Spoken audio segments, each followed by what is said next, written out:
One of the things I'm very aware of when I'm at the beach, as I was in Spain recently,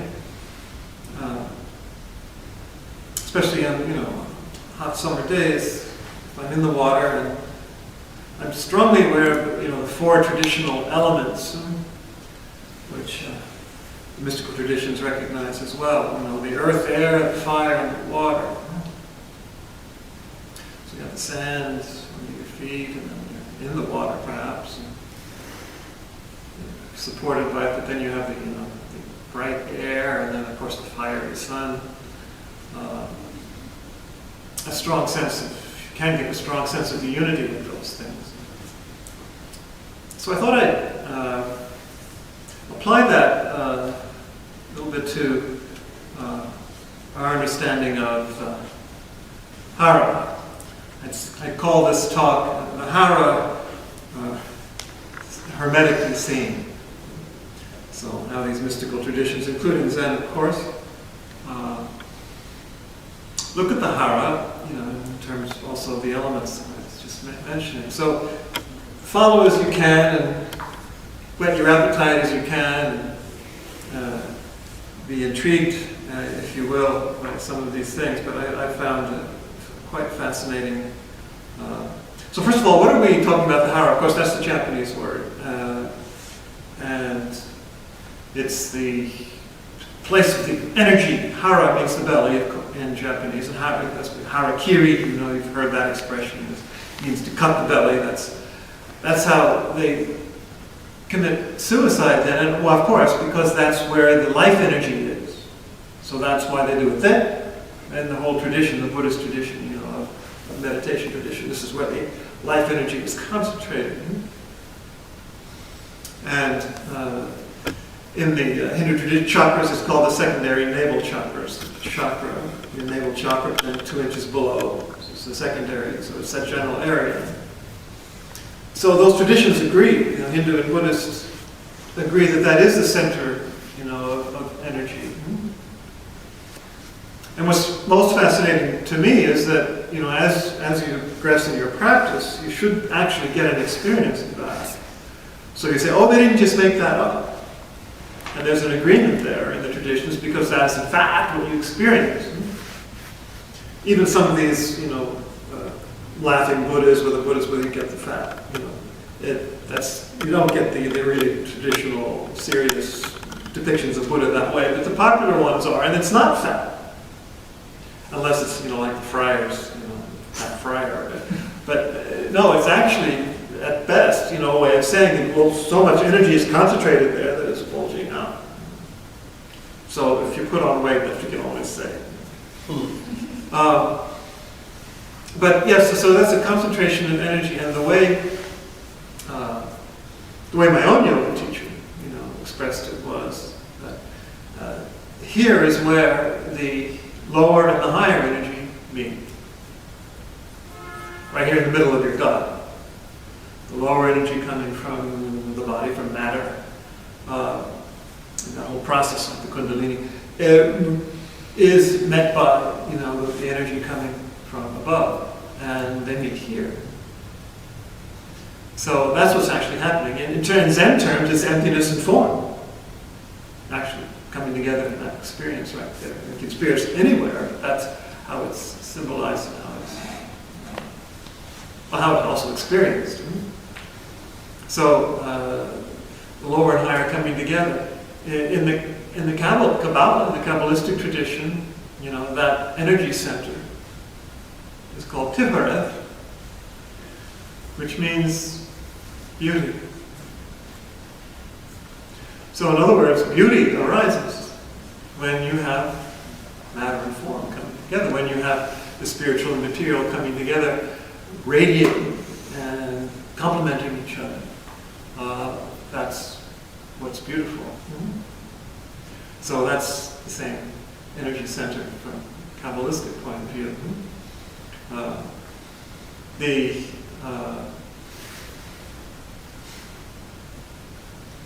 In terms of the elements, what I experienced this, and this is my own synthesis, but I experienced it much on my retreat that I just returned from, If you collate the days of creation, the 7 days with the 7 chakras, when you get here is the 5th day, which is the creation, if you look at it, of fish and birds together. Now, that seems a little odd at first. Why is it those two precisely on that day? Well, you have the air and the water coming together, right? So you have that human material thing, but then the air, the spiritual thing, coming together. So you have the fish, which are into the depths, down into the human, into the matter, the water, and then you have birds which fly in the air. So the air and the water coming together in that. So we have the earth, the water, the air, especially the other ones that touch right here, and then the fire is even further up, of course. So that chakra, if you will, or that energy center, the Hara, is, according to the Kabbalistic diagram, the top of the material aspiration, the middle of the water, the middle of that human struggle for enlightenment, and the very bottom of the spiritual, that angelic or spiritual or birds, flying, the intellectual, if you will. So the three of them meet right there. It's the top of the matter. It's the center of the water, the spiritual, emotional, and the intellectual and spiritual coming down. It's the bottom of that. So none of that is accidental. This is actually a meeting point of the energies, a concentration of the energies, and where they come together in a beautiful way, an energetic way.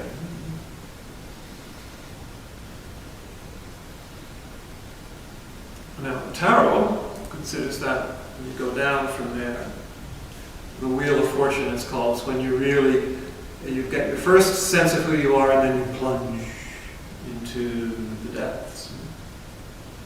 It's part of that Kundalini process of going out and coming back up again.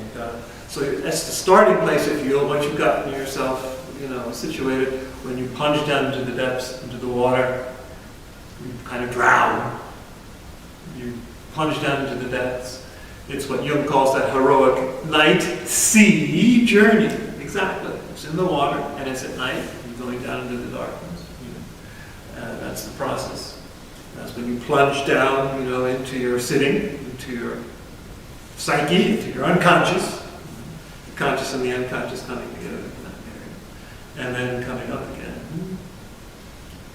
So that's another fascinating element of it. It's going from the sun, the day, into the dark, into the night, and then coming back up again. We call it passion, resurrection, burial, and all that in Christian terms.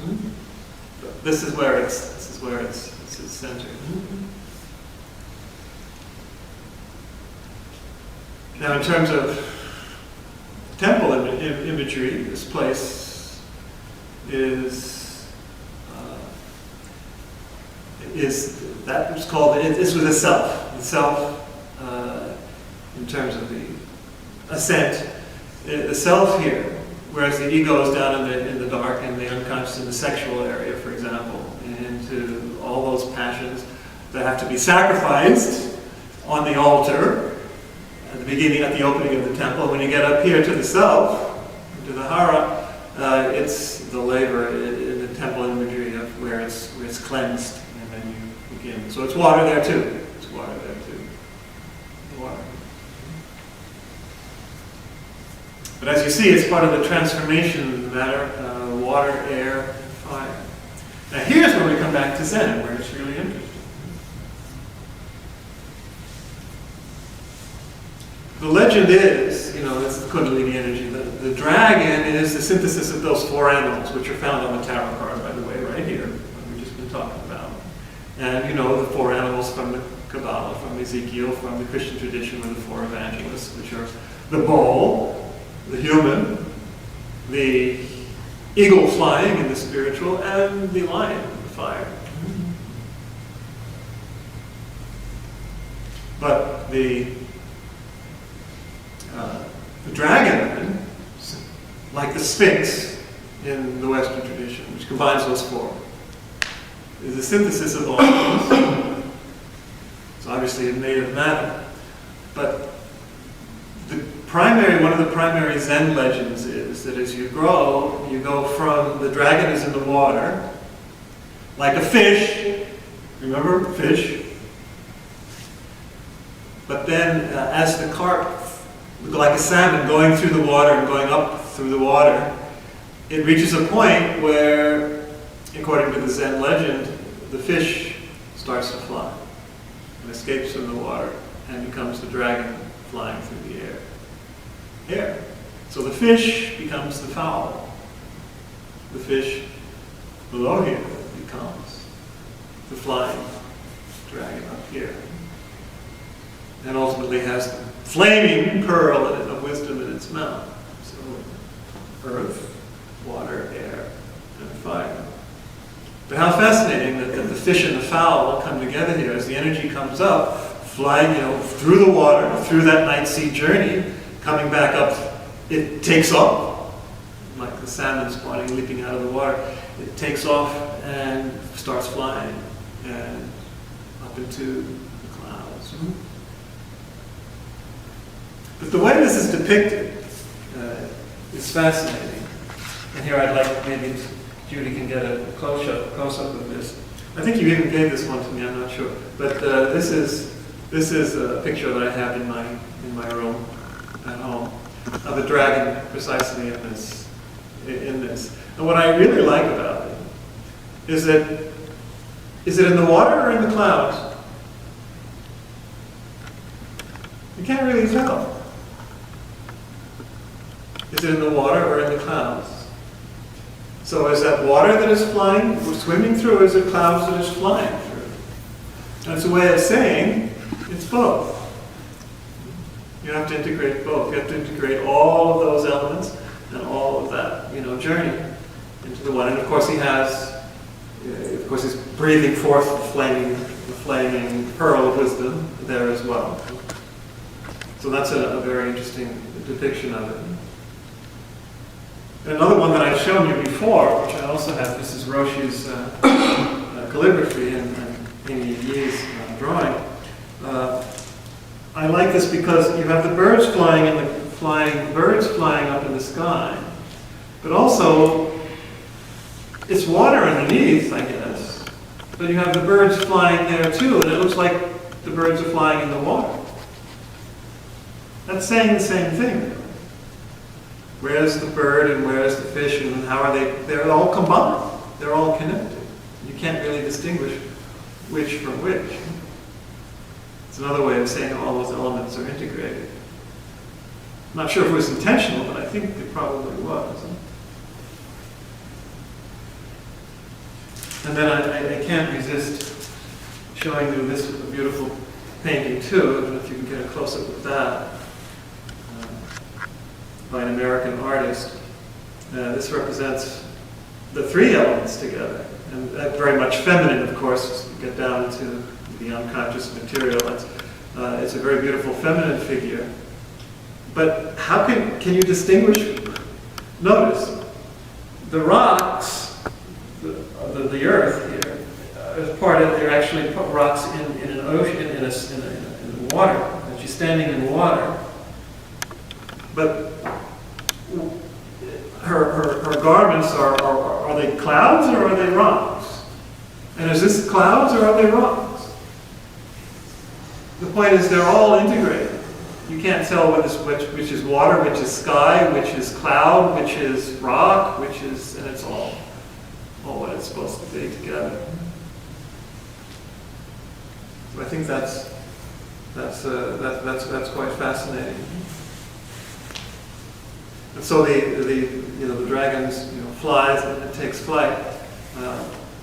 The whole thing also reminds me of 78th koan in the Blue Cliff record, where the bodhisattvas go down into the water and are enlightened. by the contact with the water. So this can happen, it should happen to us. These elements themselves can awaken us to our reality. And we're all those things together. The dragon is fully enlightened, Kundalini energy fully rising. The dragon, snake energy. So, and it's all, centered and rooted here. The worlds come together here, the earth, the air, the fire, the earth, air, and the water especially. The spiritual and the material, emptiness and form, in a beautiful way, as part of the journey of rising from ego to self, to beyond, to the bodhisattvas, to the angels, whatever you want to call them, and then ultimately to the fire, the flaming pearl of wisdom. But a real linchpin, centering place of that is the Hara. With all the different names, whether you call it Tiferet or the Arrow, the world, or Wheel of Fortune. All these are the secondary navel chakra. It's in a place of real experience of integration of these various, of these energies, which are on a journey of integration. So, anyone have any remarks? And the colors, by the way, I purposely wore the colors, right? Sky, water, which is which, it's all blue. So hopefully there's something there that caught your fancy.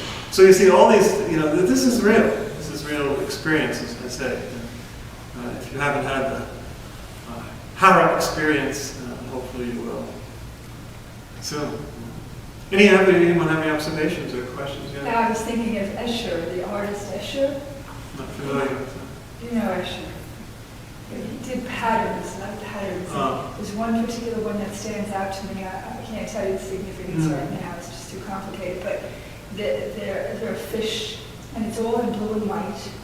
And I had a dress with the batik print of this fish in the bottom, and he gradually turns into birds at the top. Right. So the top is a white background with blue birds, and the bottom is a blue background with white fish. Yeah, it could be in a reference to it. Yeah, It's obviously Jewish. Into the same thing. The fifth day of creation, when you have these two interrelated, the fish which become foul, etc.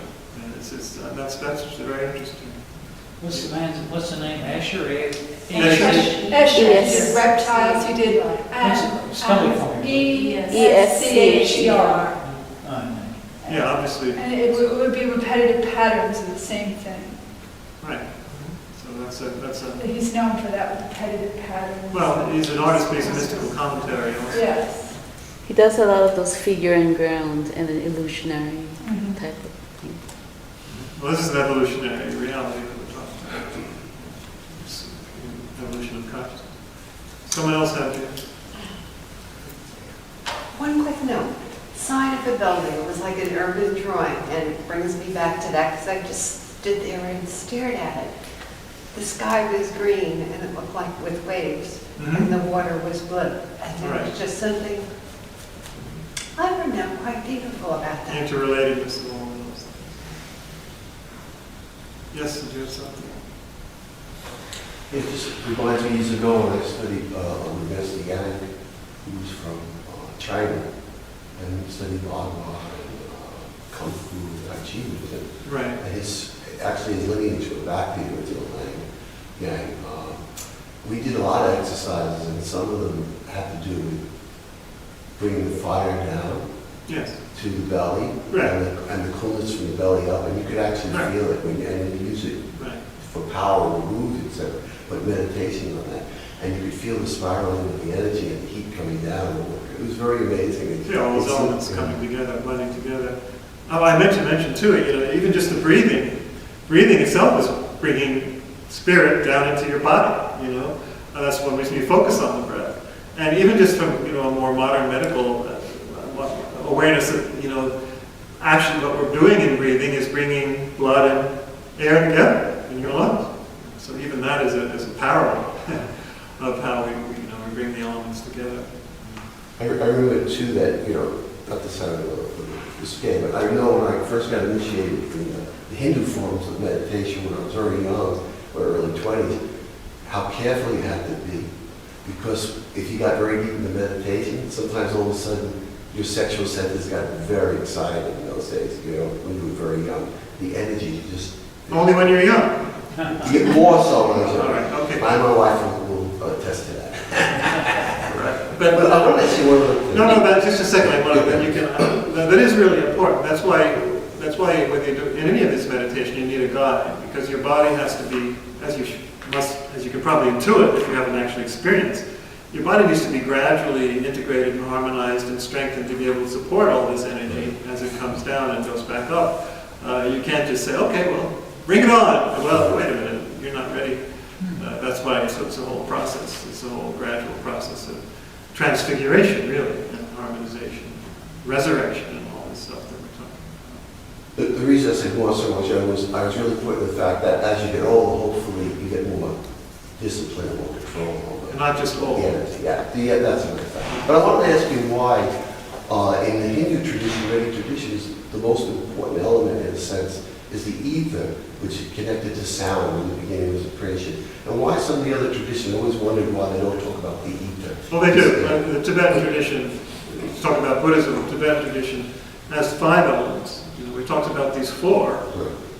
The Chinese are a little bit different, but the 4 elements, but the 5th one is ether. And that's the highest one that comes down to the crown, above fire. Right. And there's an element, same in the Kabbalah, you go above fire. And in terms of the Tibetan Dorje, the Vajra, it's the center line with the other things around it. So the ether is the center in terms of place, northeast, southwest, it's the center. So yeah, the ether is part of the Buddhist tradition, at least the Vajrayana. It's a good point. I always found that the most helpful because it connects to sound, which sort of includes all the other elements, which have the vibration. Well, that's another teisho, sound. Hearing the sounds of the world. Avalokiteshvara, by the way, is the water. He's the bodhisattva attached to this level of consciousness and activity. Whereas Manjushri is up there was bringing that stuff down. So. Any other remarks before we conclude? So,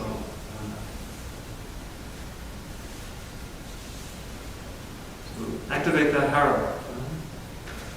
And we'll do the vows.